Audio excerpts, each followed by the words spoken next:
is John Cary. The car is actually family owned. It's a 1970 Porsche 911T, a car I grew up watching my father race and going through the process of building it up, and at some point it sat through storage, and a few years back I decided to rekindle that fire and get the car back on the road. Growing up, it was a normal thing, seeing him in the garage working on the car, seeing him race it, stay in the back of the old pickup. It used to take place over at Padre Stadium. Just early memories, It's kind of hard to explain. My father stopped using the car because priorities took over, and made the decision to put the vehicle into storage, and there it sat for 20 plus years. At one point, someone walked past my parents' house, saw the car sitting there in the garage, blankets and debris all over it, and offered, if I recall, around $3,000. My name is John Cary. I am the father of John Cary Jr.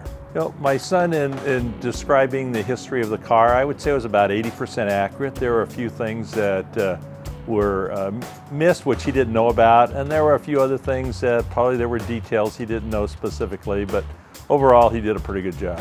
My history of this car is that I had a previous Porsche that I had totaled, and Wayne Baker, who had been a friend of mine at that time, knew of an individual, one of his customers, that had a car for sale, which was this car here. And Wayne knew that I wanted to do PCA and POC time trials, and so we kind of slowly built the car up, and he built 2 engines for me, 911T engines, which I proceeded to blow both of them up. And after the last one, he had finished with Daytona, the 24 Hours of Daytona, and he had the backup engine sitting on the shelf.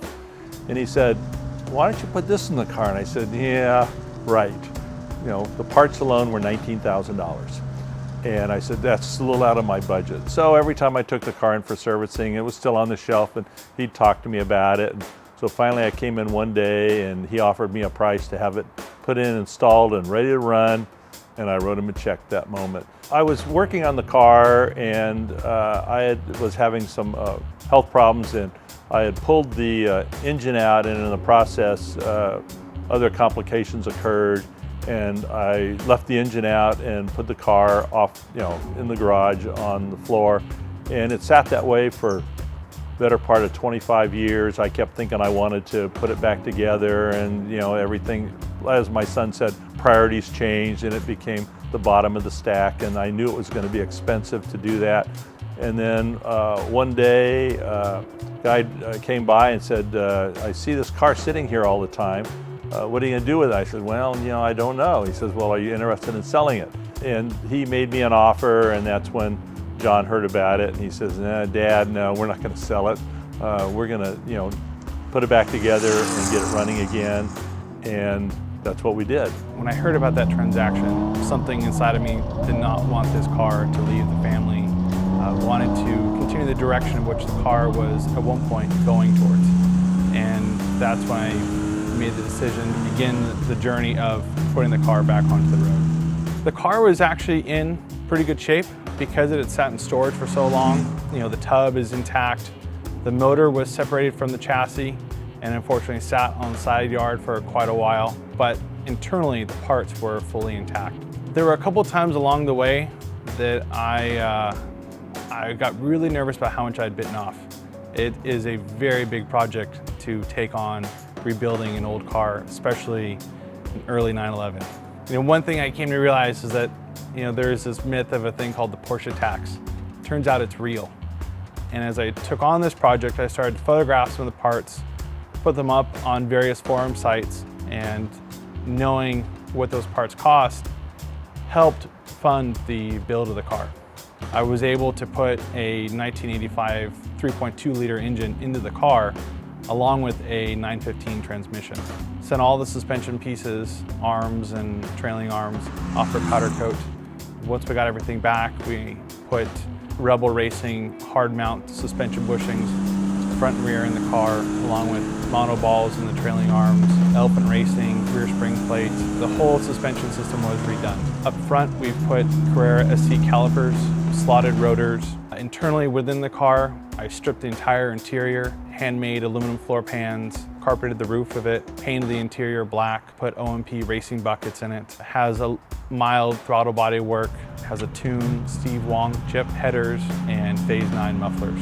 It's a full IROC fiberglass body kit, 11-inch flares in the back, 9 up front, fiberglass hood, bumpers, whale tail, and then the wheels are off of a 964. Eventually, at some point, I would really like to paint it so it'd look a lot better. I want to be able to enjoy the car a little bit. It's a visceral experience because there's no wiggle.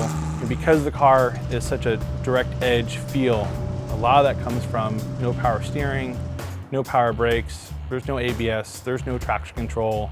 This is a raw experience to drive this car. One of my favorite parts of the car is going to be the sound. You know, when you hear an air-cooled 911 with a throaty exhaust, that pretty much does it for me. At the end of the day, I don't want to drive recklessly on the roads. I would like to experience more of what the car is capable of, and really the only option for that is taking it to the track. Ultimately, my goal for the car is going to make it a street legal track car. The car means family. You know, this is something that's been in my family for 30 plus years. I grew up with it, got to experience my father racing it, then got to experience working on the car with my father, and then be able to enjoy that experience with him. I would like to see it in the same aspect of when it was when I last raced it, and see it on the track again and see that it will go as fast as it did in those days. And I would expect with the tires and the new suspension that it would do better than what I used to be able to do with it.